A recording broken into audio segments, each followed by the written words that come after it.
Hi there, this is the third video on Bali, so it's becoming a kind of series. I had not intended that, it's just out of genuine interest in this place they call the Island of the Gods.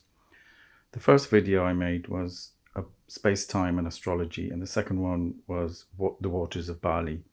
That was just a meditation on water as an element. Perhaps I will do air, earth and fire on the specific temples and monuments as well.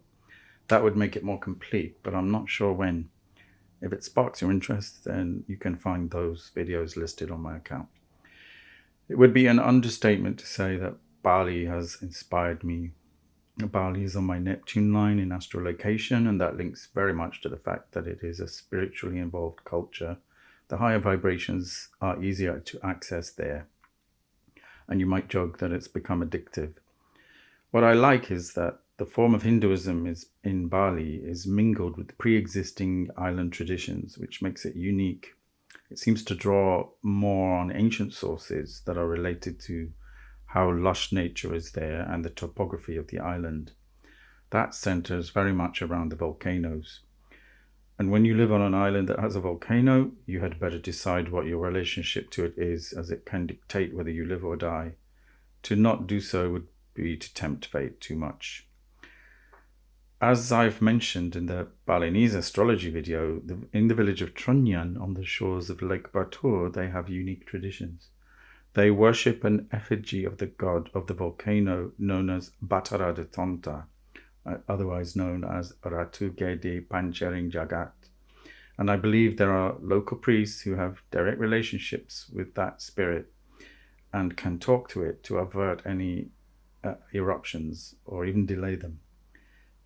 That's amazing enough that certain ceremonies can have a dialogue with the volcano spirit. That is what we need. And I wanted to do something a bit different with this video. So I thought I would read one of the chapters from Fred B Eiseman Jnr's book, Sekala and Niskala, Volume 1, Essays on Religion, Ritual and Art. It's nice that these three last words are said together like a trivium, as you get the feeling that there is no separation between them at all in Bali. This book is essential reading, I think, for anyone interested in the deeper cultural and spiritual aspects of Bali. Eiserman wrote this with the help of his wife Maggie and I Wayan Budiasa of Jimbaran. It's a popular book in all the bookshops there, like in the Ganesha in Ubud, and for good reason. This is the Periplus edition from 1990. It's well put together with drawings and a great cover design. The cover painting itself is by I Dewa Ketut Baru. All the chapters are interesting, and I have already dealt with one of them in the Balinese calendars and astrology video. It's how all the ceremonies and feast days are calculated. There's still so much to learn. I'm still learning from this book. But I'd like to read chapter 13, appropriately, as 13 is a magic number. And that's on the supernatural, spooks, demons, and unseen forces. Lots of reasons why this chapter fascinates me. It's hard to escape the Niskala in Bali. All the unseen forces are very present in everyday life. It's almost as if there is no veil at all there. Not just that it's thin. Everyone acts as if the elementals and personified energies are all around, day and night. Balinese houses have inner court temples built into them as part of the architectural design. The daily offerings, kanang sari, are everywhere. You trip over them on the pavements. There are little bunches of flowers, mainly marigolds, incense, all placed in little banana leaf boats on the doorways and statues, and even on the beaches at the edge of the sea. This happens every single day without fail in every area of Bali. That extends the concept of where the sacred space begins and ends. It includes all doorways, beaches, crossroads, and that kind of makes the whole island a temple. Ritual, art, and religion are intertwined. Reverence for the unseen is what makes Bali stand out from other places. I will do my best to pronounce all the Balinese words and names for things, but if I'm sure it will be corrected by those who know Balinese well. I'm only going with the words in Eiserman's book. So I've made a glossary of terms to help, and I'll put that at various places in the video so you can review them. They might be difficult to remember, so please bear with the sounds and my pronunciation if I do a botched job.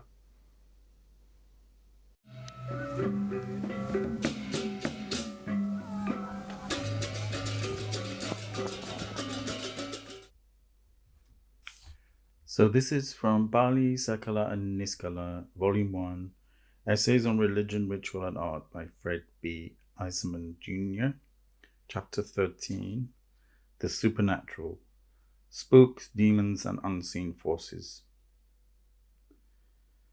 From time to time along the roads in Bali, one will see a kind of small, crude tent erected from bamboo poles and covered with a net. This may actually be in the middle of a main thoroughfare or at a tenget, mysterious or magic place, near a principal intersection, blocked off with rocks. The police do not disturb these structures. At night, a kerosene pressure lantern is kept burning inside or nearby, and one or several people spend the night there for 3 days in a row. This is called a magaga bag, or a mate timbun. An accident, probably a traffic accident, has occurred here, and blood has been spilled. If a layak or other evil spirit has access to a person's blood, great harm could result, so the place is kept under guard. The net acts as a barrier. Its mesh has so many entrances that a layak is confused and can never find the proper one through which to reach the blood. Thus, the victim of the accident is protected. In a culture where no distinction is made between the secular and the religious, or supernatural, the Sekala and the Niskala, as the Balinese call them, the latter can enter into daily routines and beliefs in a fashion incomprehensible to one who thinks only of witches as quaint symbols of Halloween, or of magic as part of a Las Vegas stage show. Sekala means what you can sense, hear, see, smell, and touch. Niskala involves that which cannot be sensed directly, but which can only be felt within. Niskala plays a much more important role in Balinese culture than it does in the West. Niskala is a very personal matter, often difficult to articulate, or, in some cases, hazardous to do so. Most foreign visitors to Bali will hear nothing of black magic, and not only because their skepticism is well known to the Balinese. A Balinese will usually not even mention such things to his or her fellows. One's Niskala feelings are, if spoken, a weakness, because if a practitioner of black magic should be within earshot, he could use the knowledge to cause harm. People in Bali, like those in many other places, are reluctant to name something unpleasant, as though naming it, knockwood, would make it so. Even thinking about such things is risky. Hindu Balinese religious philosophy embraces the principle that for every good, positive, constructive force, there is a counterbalancing evil, negative, destructive force. The two sides are inseparable. They must necessarily coexist, but preferably in dynamic equilibrium, so that neither gets the upper hand. The principal efforts of Hindu Balinese religion are devoted to maintaining a balance between positive and negative forces. Equilibrium and balance are the key goals. Since both constructive and destructive forces are present in the world, an individual, should he desire, could presumably use one or the other to his own advantage. But as with all knowledge, mastery of these forces does not come easily. A great deal of study, hard work, self-sacrifice, even exposure to possible personal harm and danger is involved. The knowledge requires many years or decades of intense and dangerous study. The nature of these powers is written in the sacred palm leaf books, the Lontars, in which all sacred Balinese writings are preserved. To command these Niskala forces, whether to do good or foul, requires years of arduous study under the guidance of someone who is already a practitioner. The words for black magic and for the person who practices it, the witch or spook, if you want to call him that or her that, are the same in Balinese layak. When speaking to a foreigner, the Balinese will use the phrase white magic as close as they can come to describing the powers used to overcome, resist, and prevent black magic. The Balinese word is pejijeng awak, to protect the body. Although we see these two forms of knowledge as opposites, black, white, bad, good, the Balinese consider knowledge of the ways of Niskala something always to be respected, perhaps even feared. High priests, pedandas, if they are of the Brahmana caste, and lay priests, pemmankus, if they are of the Sudra caste, have devoted their lives to the study of the positive use of this power. Layaks have studied the Lontars perhaps just as long, with opposite ends in mind. This study, of course, a secret one. Somewhere between these two is the Balian, a shaman and doctor who has mastered a bit of both extremes and who is both revered and feared, lest he drive towards the negative, although his work is normally to help people rather than to harm them. A layak can transform himself, or rather his spirit, into another form, a monkey, a bird, a ghostly light, a body without a head. The variety is endless. This can only be done at night. The physical body of the layak remains in bed. The transformed shape can be seen and is regularly reported as having been seen by those Balinese who venture out near midnight. Needless to say, few do. The apparition can fly through the air. It may only scare people and disappear, but it can also kill, introduce foreign objects into the body of an intended victim, poison food, cause sickness, cause crop failure, and so on. The list varies with time and place and includes just about all these misfortunes that regularly befall people, and few that are highly irregular. The transformed layak cannot be killed with a knife, but various other methods can be used to destroy it or ward off its evil influence and force. If it is successfully killed, the human body of the spectre, back in bed, will die without any apparent injury, sickness, or cause, and this itself may be taken as an indication that such a person was in life a layak. Being a layak is exceedingly dangerous. The Balinese consider any tampering with the forces of Niskala to be riddled with danger and pitfalls. This is true even for a pedanda, pemanku, or Balian. And to carry this practice to such extremes as to cause one's spirit to leave the body in order to harm others is unimaginably dangerous, since the body lies helpless and unprotected at home. Layaks most often attack members of their own family group. Stories are even told of male layaks attacking and killing their wives, or vice versa, concealing themselves as, for example, a coconut that falls unexpectedly from a nearby tree, thus awakening the mate who goes outside to investigate and meets his or her fate. It is certainly possible for a layak to attack those outside the family, but this requires advanced knowledge on the part of the layak and is said to be extremely difficult. Motives for intra-family layaks are the usual disputes that arise in any close-knit or closely packed family group: jealousy, revenge over a real or imagined insult, desire to gain money or possessions of the victim, and so on. One is most vulnerable to layak attack when sick, injured, or otherwise has diminished power to resist. Babies are especially vulnerable before their nelubulinin, or their 3-month birthday, 105 days after birth. A slice of onion is often placed on an infant's fontanelle to prevent entry by a layak, since they find the smell highly objectionable. All manner of talismans, amulets, offerings, and magical objects surround the baby to protect him or her from attack. After the 3-month anniversary, the infant wears his dried up umbilical cord in an amulet around his neck.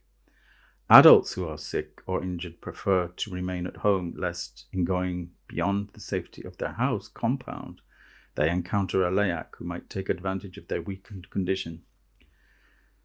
There are various degrees of control with these magical forces. To ward off a threat of black magic, one may simply go to a Balian and obtain an amulet, a magic prayer or mantra, a ring, or some other magical object that will do the job of guarding the body or preventing intrusion of evil influences. The varieties of these objects to protect the body are endless. Another is to go to a temple, preferably the Pura Dalim, the village temple near the cemetery dedicated to Shiva or his wife Durga. There, one must meditate all night long. If one is lucky, most are not, and has the proper powers of concentration, one's mind and body will be given the power to resist evil. The precise nature of this acquisition is not always clear. Most people are too scared even to try this method. The reason is simply that this midnight meditation is also a step towards acquiring the power of layak. Strong internal power or force, even if acquired to ward off evil, can be turned equally towards good or bad, depending on the desires of the person possessing it.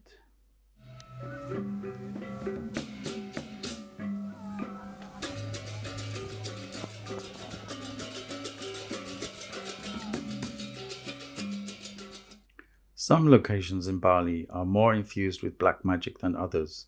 Certain villages, Sanur among them, are known to be anger, unusually strange or fearful, or tenget, containing great supernatural power. Crossroads and graveyards are the favorite dwelling places of layaks at night. Even trees of unusual shape or size, large or odd-shaped rocks, or other strange objects are regarded with special care because of their possible power.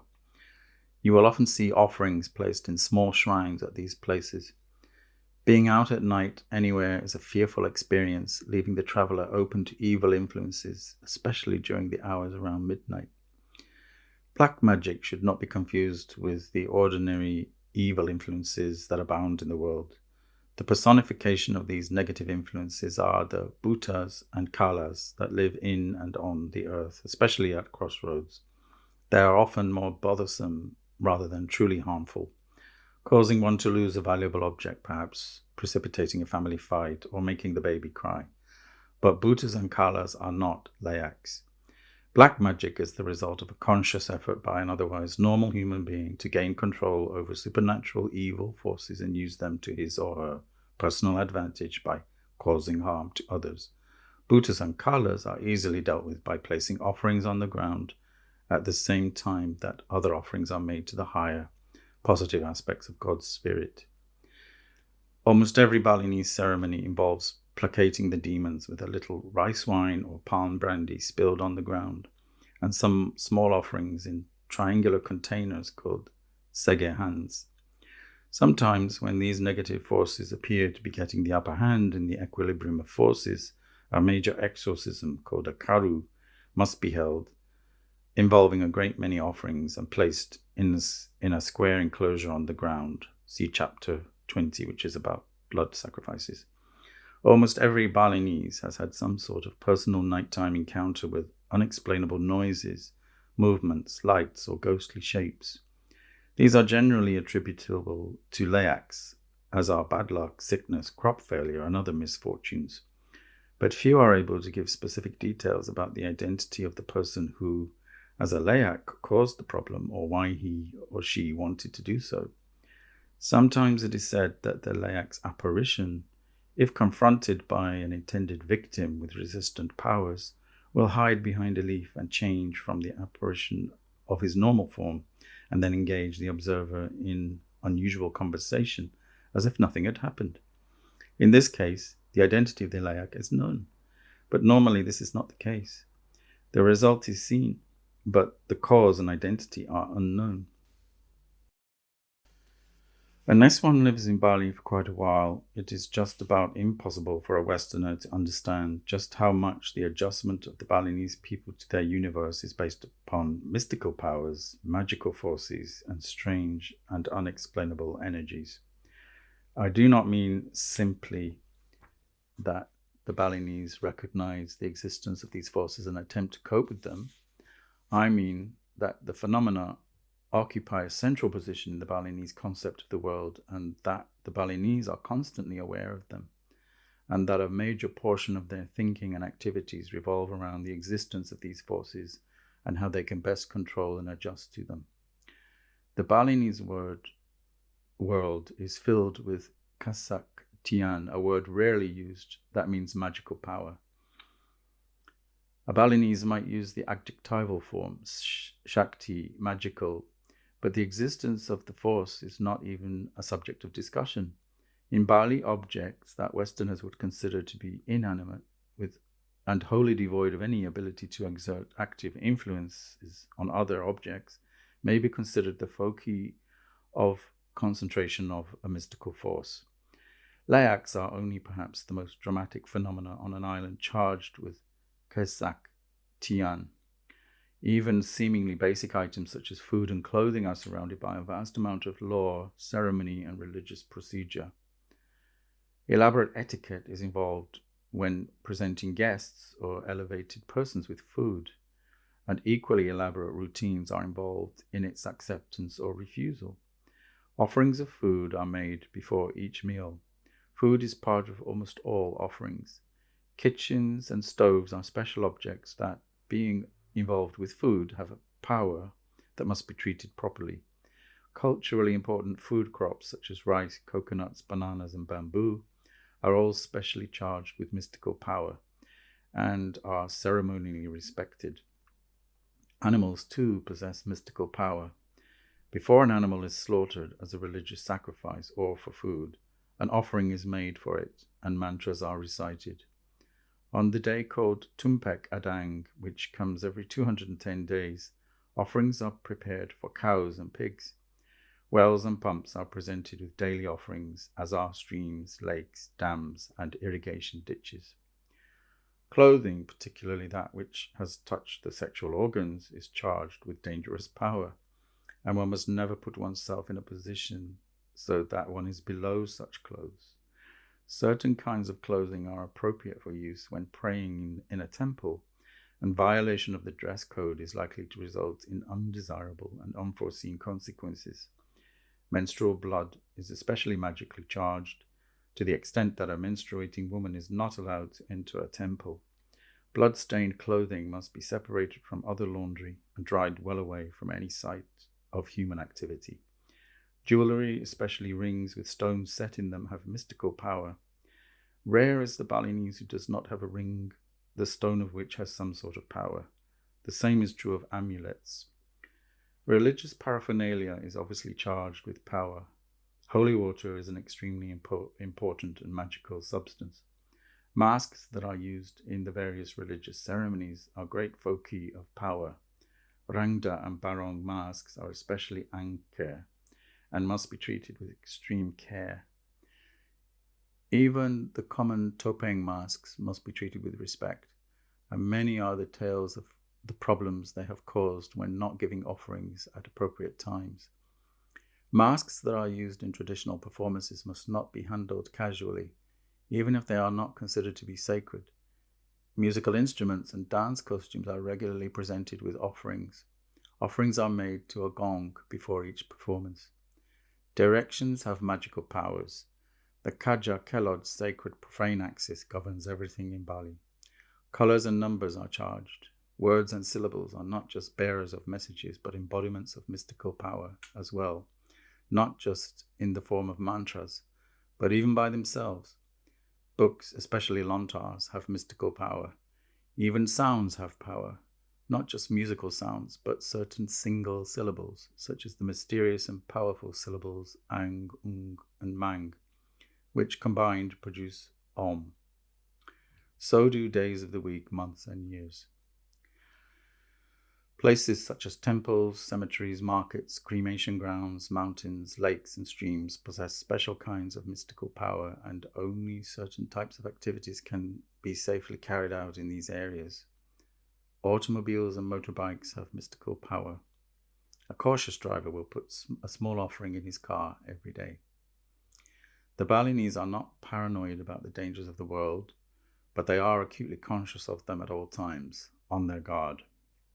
These forces are around all the time, and one cannot say when or where they might penetrate a weak spot and cause problems. The result is that offerings are made to just about everything imaginable. Most Westerners take quite for granted Aristotle's 3 basic principles of logic. Identity, a term will mean the same thing in all occurrences. Contradiction, a sentence and its negative cannot both be true. And the excluded middle, either something is true or its opposite is true.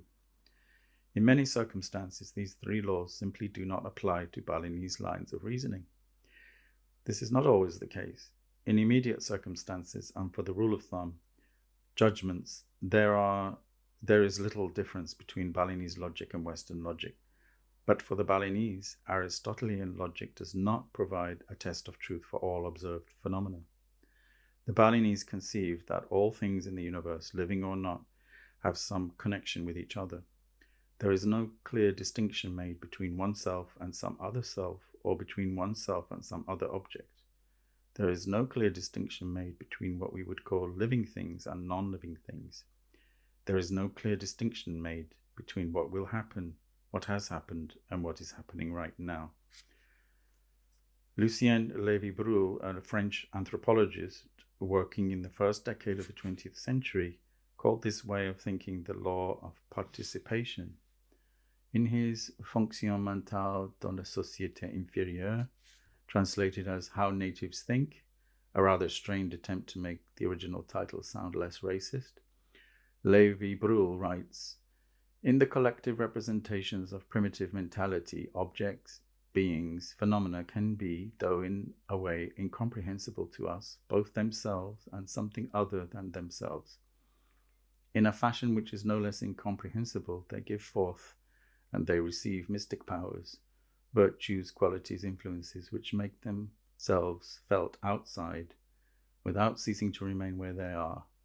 In other words, the opposition between the one and the many, the same and another, and so forth, does not impose upon this mentality the necessity of affirming one of the terms if the other be denied, or vice versa."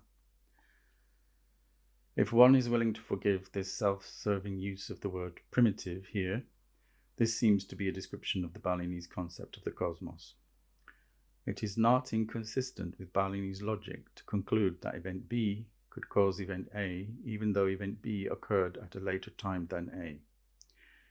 It is not inconsistent to attribute a cause and effect relationship between an object and an event, even though a Western observer would observe that there is no conceivable connection between the two. A certain kind of ring can cure a sickness. The offering made for a gong can help a baby learn to speak. Climbing a tree on a certain day will result in an accident. This logical process is not unknown in the West, although it is often denigrated by a culture rooted in legalistic and scientific reason. Under certain conditions in Bali, a person can be both dead and not dead. A man in Jimbaran was recently killed in an accident. Several days later, on an auspicious day, the men in the village collected to wash the body and carry it to the cemetery for burial. After the corpse washing, it is customary to place on the body various objects that, by association, will make the person's body fit for his next incarnation. Steel on his teeth to make them strong, mirrors on his eyes to make them bright, an intaran leaf on each eyebrow to make them attractive, and so on. This is called the Banten Paberishan. When this has been completed, one of the men turned to me and said that now the person was dead. He had been alive until then.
So that's the end of that chapter. I hope you enjoyed that. Thanks for listening.